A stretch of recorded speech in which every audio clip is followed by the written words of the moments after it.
Page 1.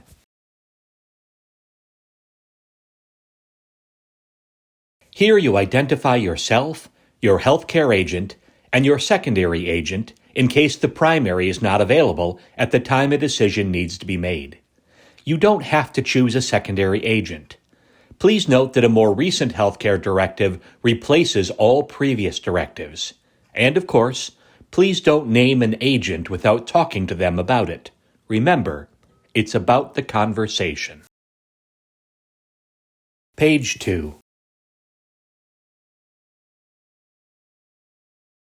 At the top of the page, you are given a standard list of agent powers.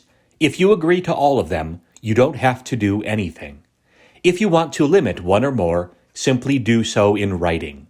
For instance, if you did not want to grant your agent access to your entire medical record, you would indicate that you do not grant the powers listed under C. In the middle of the page, certain limitations on the treatment of mental disorders are listed.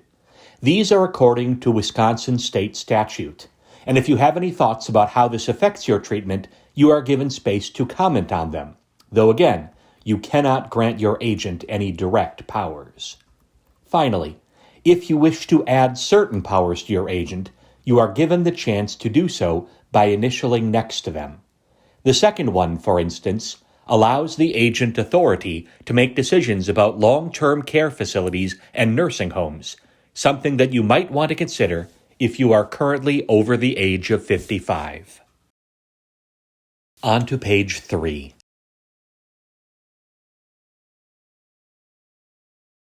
This page is here in its entirety by state law, and there is nothing for you to fill out. However, it makes two important points.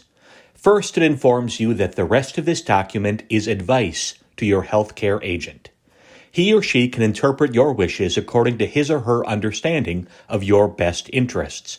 And if your condition changes, this might mean contradicting your written words. So consider this directive to be healthcare agency with direction, not a living will in and of itself. Second, it tells you that if you are currently married to your agent and you get a divorce, that agency is severed, even if you still trust your ex. You will have to complete a new directive and rename them after the divorce is final.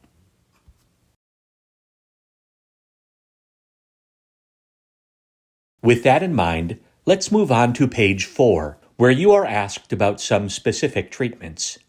You do not have to complete any of these sections if you don't want to. They are guidance to your agent. I encourage you to provide it if you can, but don't let uncertainty about any topic stop you from filling out the form. More important is to let them understand the life you want and act accordingly. Specifically, you are asked on this page to make a decision about CPR.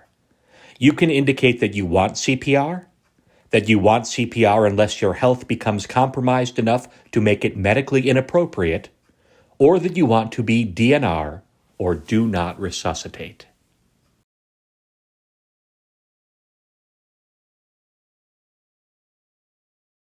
On page 5, you are given some space to talk about any particular conditions that you might have. Some people have situations that make their treatment unique. Perhaps you are diabetic or require dialysis. If there are ways in which your particular conditions change the standard way care is provided, you can give instruction here. At the bottom of the page, you are asked to consider the situation in which you were no longer aware of who you are and were not aware of other people in the room. You are asked about artificial nutrition, help with breathing, and CPR all at once. Normally, the same choice is made about all of them in this situation. If you wish to specify only one of these, you may do so in writing. So, for example, you could ask for a 3-day time trial of the BiPAP machine, decline resuscitation, and ask for hand feeding at all times. You would simply write that in the white space provided, and remember that a facilitator can help with that. On to page 6. At the top, you are asked about organ donation. Please note that in order to donate an organ, you usually must be alive when the organ is removed. This means that you may be kept artificially alive for up to a week after treatments would normally have been stopped. This can be hard on families who aren't able to say goodbye at the moment of death, but the good done by giving other people healthy, strong organs should not be overlooked. On the bottom, you are asked whether you have a preference around an autopsy. There are cases in which autopsies are required by law, but you can indicate whether you would want one if it is not required.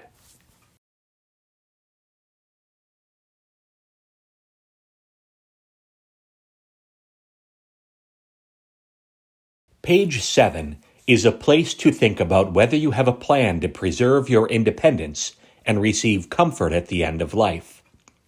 This is going to be a very general plan, since you won't know now why you might need either of these.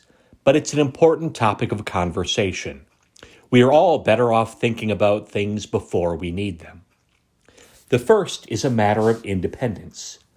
If you were generally healthy, but needed some assistance to make it through the day, how would you get that?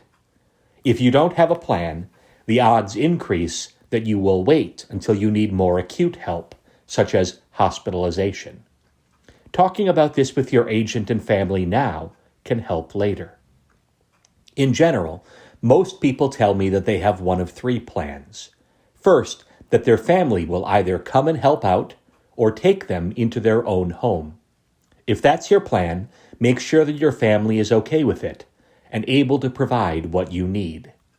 Second, some people plan to hire help, sometimes an aide, sometimes a full home care service. Pres Home staff is happy to make referrals and help you look into that. Third, some people plan to move into an assisted living or increase the services they receive from a current assisted living. All three of these plans are workable, but the more you can think about today, the less you'll have to do when the situation is more difficult. The second question is a general approach to peace and relief at the end of life. While you cannot sign up for comfort care or hospice services before you need them, looking into the option now can help you and your loved ones later. Comfort care is an approach that focuses on living fully rather than recovery, and is frequently used when treatments are unlikely to work. If you've ever given someone chicken soup for a cold, then you have engaged in comfort care. It doesn't cure the cold, but it makes the person feel better while the body fights the cold naturally. Comfort care is also called palliative care. Hospice is a form of comfort care for those at the end of life.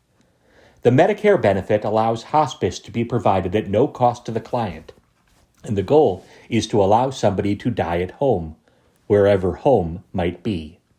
Again, Presbyterian Homes has people who would be happy to help you explore this option.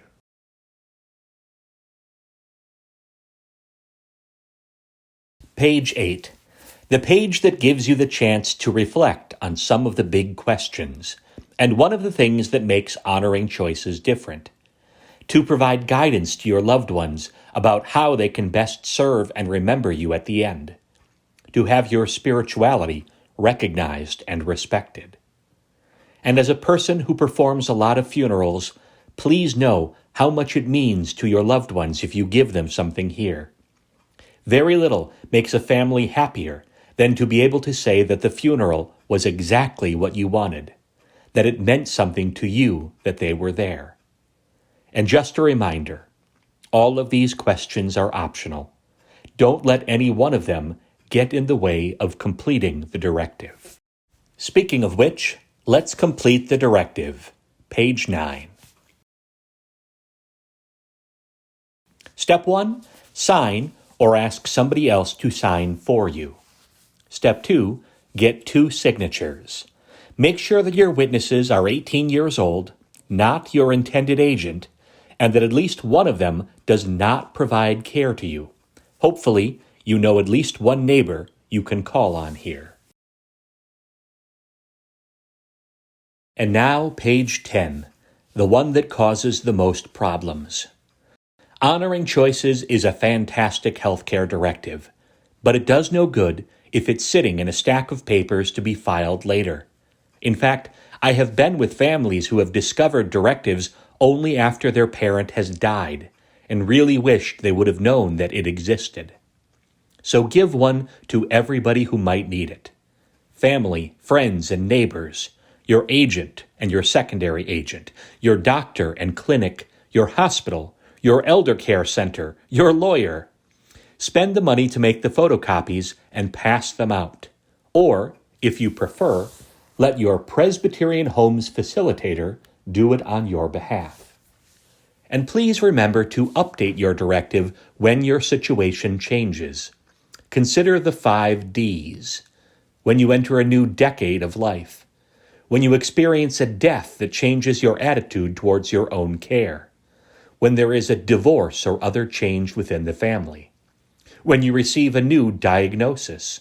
Or when you notice a significant decline and need to start planning around it. Finally, there is also a place to record to whom you plan to give the directive. This is useful because it lets everybody who has a copy know who else has been included. And with that, your healthcare directive is done.